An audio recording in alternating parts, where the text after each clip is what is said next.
Assalamualaikum warahmatullahi wabarakatuh. Perkenalkan, nama saya Melia Saskia Alfiana Sudodin dengan NIM A1Q124073 kelas C.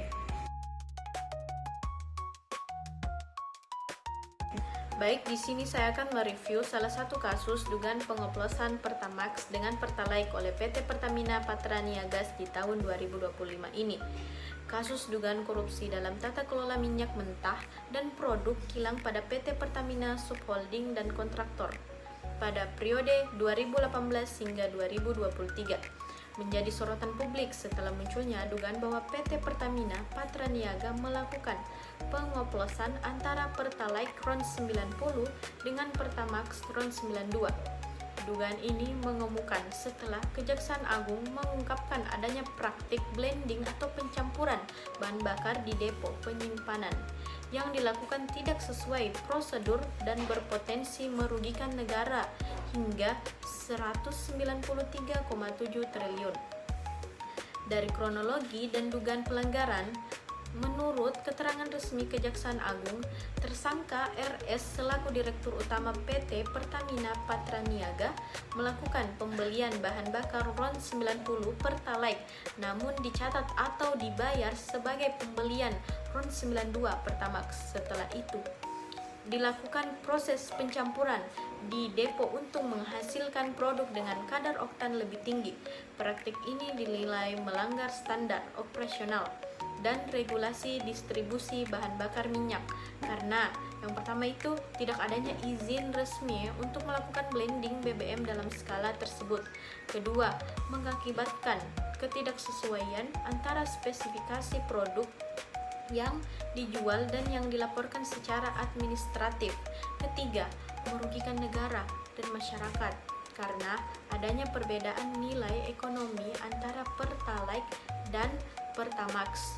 Mantan Ketua Komisi Advokasi BPKN Rolas Sitinjak menilai bahwa tindakan ini telah melanggar Undang-Undang Nomor 8 Tahun 1999 tentang perlindungan konsumen, khususnya pasal 4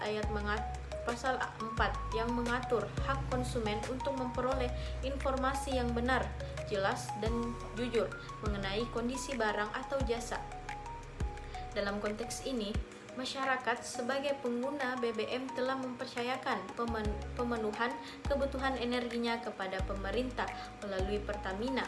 Apabila benar terjadinya pengoplosan, maka konsumen dirugikan karena membeli BBM dengan harga tinggi tetapi kualitas yang tidak sesuai. Kedua, kepercayaan publik terhadap BUMN itu menjadi turun drastis. Nah, yang ketiga, terjadinya penipuan publik yang mencederai prinsip keadilan sosial dan pelayanan publik. Rolas menegaskan perlunya dilakukan audit menyeluruh terhadap sistem pengadaan, produksi, hingga distribusi BBM oleh Pertamina dan seluruh anak perusahaannya. Dampak terhadap mesin kendaraan, menurut pakar otomotif UGM Jayan Sentanuhadi, penggunaan BBM dengan angka oktan yang tidak sesuai spesifikasi kendaraan dapat berdampak negatif terhadap performa mesin. Jika Pertalite RON 90 digunakan pada kendaraan yang seharusnya menggunakan Pertamax RON 92, maka yang terjadi pembakaran tidak sempurna dalam ruang mesin. Yang kedua, menyebabkan knocking atau bunyi ketukan akibat penyalaan dini. Yang ketiga, menurunkan akselerasi dan efisiensi bahan bakar. Yang keempat, munculnya endapan karbon yang dapat merusak komponen mesin. Dengan demikian, praktik pengoplosan BBM bukan hanya masalah hukum dan ekonomi, tetapi juga berdampak langsung pada keselamatan dan kualitas kendaraan konsumen. Wakil Ketua Komisi 6 DPR Eko Hendro Purnomo menilai bahwa kasus ini telah mencoreng nama baik BUMN, terutama Pertamina yang selama ini menjadi pengolahan energi nasional. Ia menegaskan beberapa poin penting. Nah, yang pertama itu pengawasan internal harus diperketat untuk mencegah terulangnya praktik korupsi di anak perusahaan. Kedua, Transparansi dan akuntabilitas menjadi keharusan dalam setiap proses pengadaan dan distribusi BBM. Yang ketiga, sanksi tegas harus diberikan tidak hanya kepada pelaku lapangan, tetapi juga terhadap pejabat internal BUMN yang terbukti terlibat.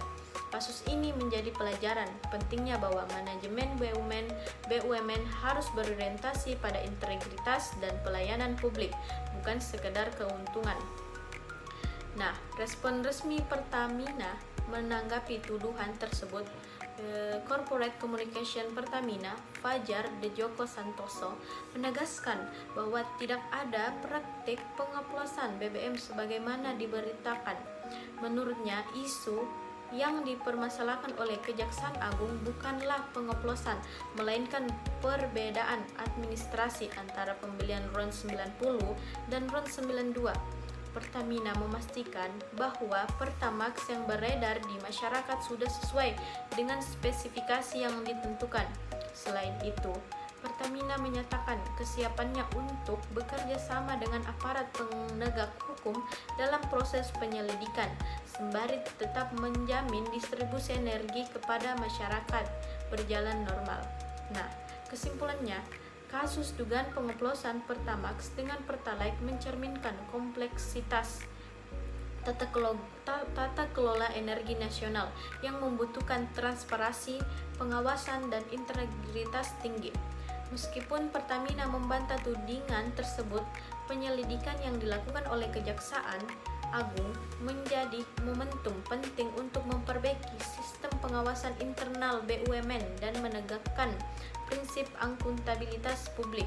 Kasus ini bukan hanya menyangkut aspek hukum dan ekonomi, tetapi juga kepercayaan masyarakat terhadap lembaga negara dalam mengelola sumber daya strategis bangsa. Dari kasus yang saya review mengenai dugaan pengoplosan bahan bakar tadi, kemudian selanjutnya saya akan mengaitkannya atau melihat dari sudut pandang teori psikoanalisis yang dikemukakan oleh salah satu tokoh, yakni Sigmund Freud. Nah, Sigmund Freud menjelaskan bahwa kepribadian manusia terdiri dari 3, yaitu yang pertama, id, bagian diri yang berisi dorongan, keinginan, dan nafsu dasar manusia yang ingin dipenuhi segera tanpa memikirkan akibatnya. Nah, yang kedua, ego, bagian diri yang berpikir logis dan menyesuaikan keinginan dengan kenyataan hidup. Yang ketiga atau yang terakhir, superego, bagian yang berisi nilai moral, hati nurani, atau aturan sosial yang membimbing seseorang berbuat baik. Ketiga bagian ini selalu berinteraksi. Bila id terlalu kuat, seseorang bisa melakukan tindakan yang tidak bermoral hanya untuk memuaskan keinginannya. Kaitan dengan kasus Pertamina, dalam kasus dugaan pengoplosan Pertamax dengan Pertalite dapat dijelaskan dengan teori Freud. Yang pertama, id, para pelaku lebih dikuasai oleh id, yaitu keinginan memperoleh keuntungan besar dengan cepat. Nah, yang kedua, ego, yang seharusnya menimbang baik dan buruk, tidak berfungsi dengan baik, sehingga keputusan yang diambil tidak rasional dan melanggar hukum. Nah, yang ketiga, superego, yang seharusnya menjadi pengingat moral bahwa tindakan curang itu salah dan merugikan masyarakat, tidak bekerja secara optimal. Artinya, pelaku lebih menuruti dorongan id, nafsu dan keserakahannya dibanding suara hati, superegonya. Konflik batin, id versus superego, menurut Freud, ketika seseorang tahu bahwa perbuatannya salah tetapi melakukannya, sebenarnya dalam dirinya terjadi konflik antara id dan superego. Contohnya, id-nya, ambil saja keuntungan ini, tidak akan ketahuan. Nah, superegonya, jangan, itu melanggar aturan dan bisa merugikan banyak orang. Namun karena egonya lemah, akhirnya id menang. Dari sinilah munculnya perilaku korupsi atau kecurangan. Mekanisme pertahanan. Freud juga menjelaskan bahwa manusia menutupi rasa bersalahnya atau takut dengan mekanisme pertahanan diri. Misalnya, rasionalisasi. Semua perusahaan juga melakukan hal ini, jadi tidak apa-apa. Penyangkalan atau denial. Kami tidak mengoplos, hanya ada kesalahan administrasi. Nah, mekanisme ini muncul agar pelaku bisa merasa tenang dan tidak terlalu merasa bersalah atas tindakan salah yang dilakukannya. Kesimpulannya, dari sudut pandang teori psikoanalisis Sigmund Freud, perilaku pengoplosan dan korupsi ini disebabkan oleh dorongan bawah sadar id yang lebih dominan karena ego dan superegonya tidak bekerja dengan seimbang.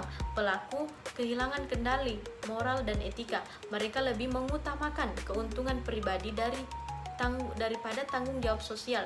Dengan kata lain, kasus ini bukan hanya persoalan hukum dan ekonomi, tetapi juga menunjukkan bahwa ketidakseimbangan dalam kepribadian seseorang dapat mendorong perilaku curang dan tidak etis.